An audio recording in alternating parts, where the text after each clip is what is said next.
öd kisəsi çıxır.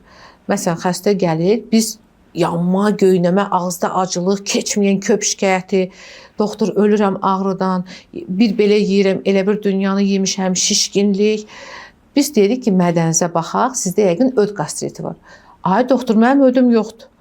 Deyirəm ki, anam, öd kisəniz yoxdur, öd var, qaraciyərdə öd yaranmaqda davam edir. Və bir vaxtı öd kisə var idi. Siz mədədə yemək yeyirdiniz, mədədən qida keçirdi 12 barmaq bağırsağa. Əgər ehtiyac var idisə ödə, yəni yağlı qida, bayaq danışdığım mövzu, bu zaman öd kisəsindən öd porsiyalarla axırdı ora. İndi axı öd kisəsi yoxdur, öd yolu qalıb. O gecə də, gündüz də, ac da, tox da, lazım oldu, olmadı, axır. Və əgər mədə ilə 12 barmaq bağırsaq arasında olan qapaq yaxşı bağlanmırsa, mədiyə də qayıdır. Xlorid turşusuna birləşib çox şiddətli öd qastriti, qələvi reflük qastrit, duodenogastral reflüks kimi belə tibbi dildə desə şikayətlərə səbəb olur. Yəni öd hətta ağzımıza kimi gəlib qayıda bilir. Dilin üzərində sarılıq, acılıq, səhər xoşa gəlməz qoxu kimi problemlərlə bizə xəstələr müraciət edə bilirlər. Və həmçinin də biz həmişə deyirik ki, bax öd kisəsi çıxan insanların ödü niyə çıxdı? Çünki düzgün qidalanmırdı.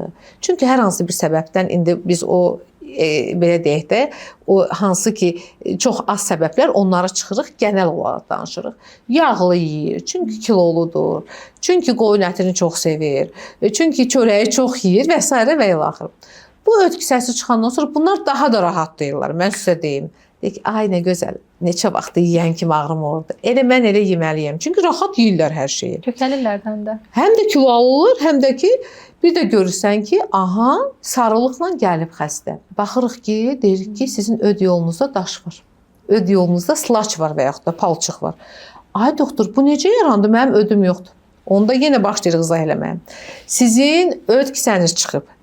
Hər şey heç nə dəyişmədiyinizə görə, həkimə müraciət etmədiyiniz öz kisəsi çıxandan sonra, cərrah işini görəndən sonra mütləq qastrentoloqa gəlməlisiniz ki, bax cərrah iş getdi, bu daş yaranmışdı, indi təzədən yarana bilərmi? Bəli, yarana bilər. Öd yolunda yaranır bu zaman.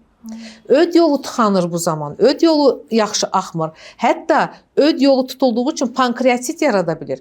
Ümumiyyətlə öd kisəsi ağırlaşması, ümumiyyətlə öd kisəsi ağrısı ilə gələn xəstə şübhələnirsə ki, burada kəskin xolestitdir, mütləq pankreası biz yoxlayırıq, pankreatiti inkar və ya təsdiq edirik. Çünki pankreatit çox vaxtı öd kisəsinin iltihabından yaranan bir problemdir. Çünki öd daşları çox vaxtı pankreatit verə bilər.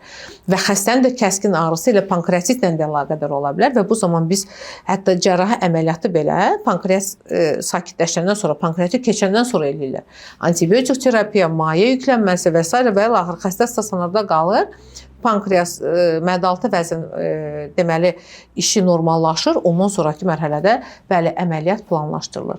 Yəni öd kisənin çıxdı deyə rahatlaşmayın, arxayın olmayın. Sizin cərrahla işiniz bitdi. Amma həkimlə, qastrentoloqla işiniz davam etməlidir.